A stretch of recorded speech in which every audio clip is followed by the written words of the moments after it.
कहानी है त्याग और समर्पण की देवी उर्मिला की, जिनकी गाथा रामायण में भी नहीं मिलेगी। रामायण के अभी इतने अनजाने रहस्य हैं जिनकी कल्पना करना भी हमारे लिए मुश्किल है। रामायण एक अथाह सागर की भांति है जिसमें डुबकी लगाने पर भी इसकी गहराई का अंदाजा नहीं लगाया जा सकता।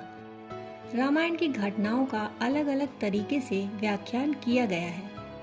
श्री रामायण को आज तक हमने अपने और इस समाज ने श्री राम की दृष्टिकोण से देखा।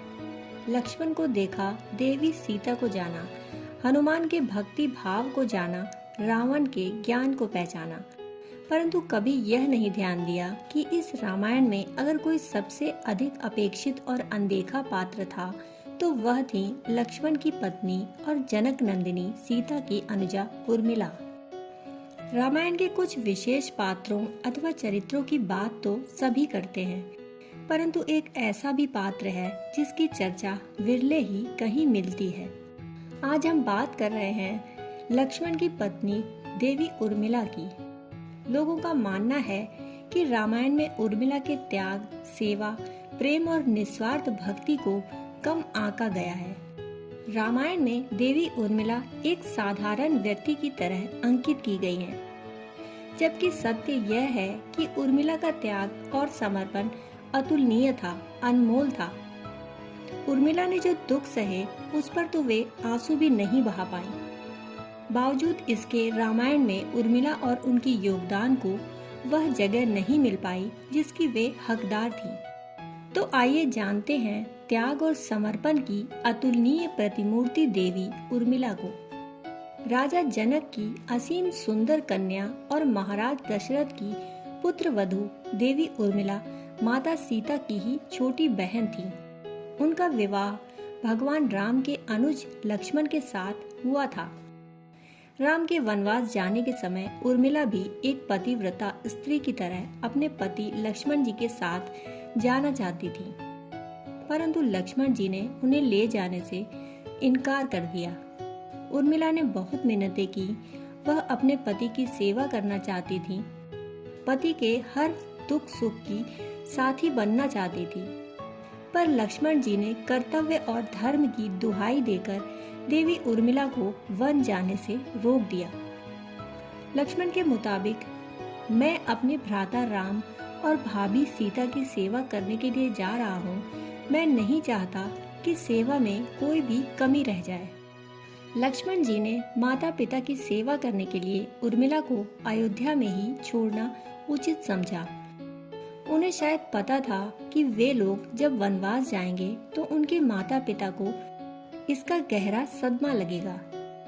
इसीलिए लक्ष्मण जी विकट क्षणों में माता पिता को सहारा और सहानुभूति देने के लिए उर्मिला को छोड़कर वनवास चले गए। कुछ पौराणिक मान्यताओं के अनुसार ये माना जाता है कि उर्मिला के उन नाजुक कंधों पर लक्ष्मण जी बहुत बड़ा दायित्व डालकर चले गए। किसी भी स्त्री का विवाह उसके संपूर्ण होने की निशानी होती है।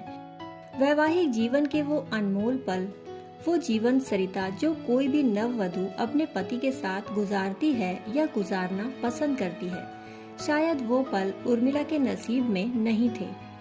इस दुनिया की कोई भी नववधु अपने पति से कुछ समय के लिए दूर नहीं रह सकती। देवी उर्मिला अपने पति से एक नहीं, दो नहीं, बल्कि पूरे 14 साल अलग रहीं।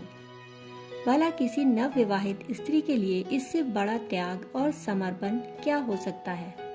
खैर, उर्मिला ने पूरे 14 वर्षों तक अपने पति के वियोग में जीवन बिताया। यह उर्मिला का अखंड पतिव्रत धर्म ही था। उर्मिला के लिए सबसे अजीब स्थिति तो यह थी कि लक्ष्मण को दिए वचन के कारण वह आंसू भी नहीं बहा सकती थी। अगर उर्मिला पति के वियोग में आंसू बहाती और अपने दुख में डूबी रहती तो फिर वह परिजनों का ख्याल कैसे रख पाती।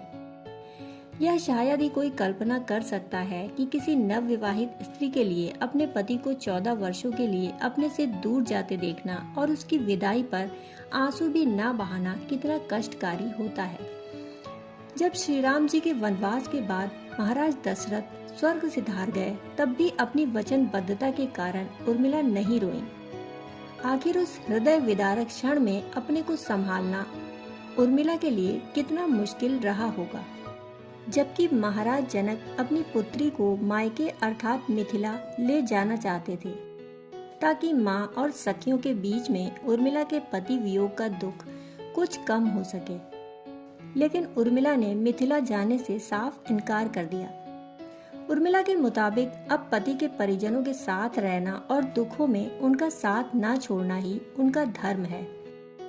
इसलिए इतने सारे त्याग, बलिदान और कष्ट सहने के बावजूद भी वचनों में बंधी देवी उर्मिला रामायण में नेपथ्य में रहीं।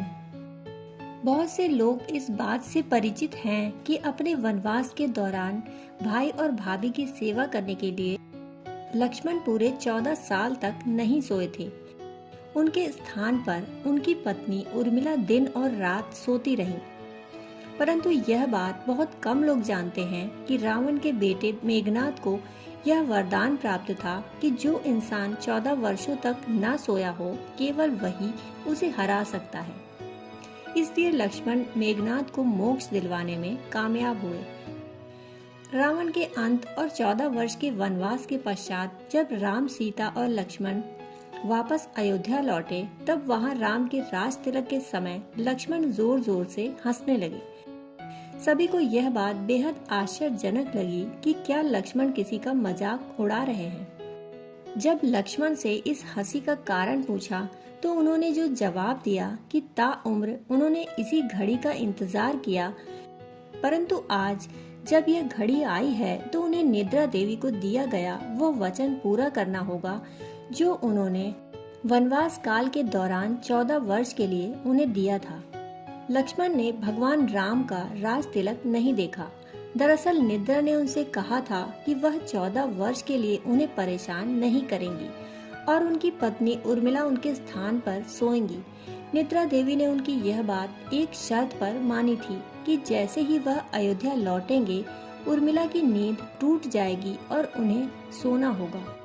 लक्ष्मण इस बात पर हंस रहे थे कि अब उन्हें सोना होगा और वह राम का राज तिलक नहीं देख पाएंगे। उनके स्थान पर उर्मिला ने यह रस्म देखी थी। एक और घटना ऐसी है जो यह बताती है कि लक्ष्मण की विजय का मुख्य कारण उर्मिला थी। मेघनाद के वध के बाद उनका शव राम जी के खेमे में था। जब मेघनाद की पत्नी सुलोचना उसे लेने आई, पति का छिन्न शीश देखते ही सुलोचना का हृदय अत्यंत द्रवित हो गया। उसकी आंखें बरसने लगी। रोते रोते उसने पास खड़े लक्ष्मण की ओर देखा और कहा, सुमित्रा नंदन, तुम भूल कर भी गर्व मत करना कि मेघनाद का वध मैंने किया है। मेघनाद को धराशायी करने की शक्ति विश्व में किसी के पास नहीं थी। यह तो 2 पतिव्रता नारियों का भाग्य था। अब आप सोच में पड़ गए होंगे कि निद्रा देवी के प्रभाव में आकर अगर उर्मिला 14 साल तक सोती रही तो अपने परिजनों की सेवा करने का लक्ष्मण को किया वादा उन्होंने कैसे पूरा किया। तो उत्तर यह है कि सीता माता ने अपना एक वरदान उर्मिला को दे दिया था। उस वरदान के अनुसार उर्मिला एक साथ 3 कार्य कर सकती थी। उर्मिला ने जो सहा शायद ही आज की कोई स्त्री ऐसा कर पाए। इसलिए वर्तमान की दृष्टि से देखें तो उर्मिला रामायण की सबसे अतुलनीय और पवित्र पत्नी के साथ साथ त्याग, बलिदान और समर्पण की देवी है। आज की पीढ़ी के लिए उर्मिला का व्यक्तित्व सबसे ज्यादा सम्माननीय और पूजनीय होना चाहिए। दोस्तों, कहानी सुनने के लिए आपका बहुत बहुत आभार। मिलते हैं ऐसी ही कहानियों के साथ, तब तक के लिए धन्यवाद।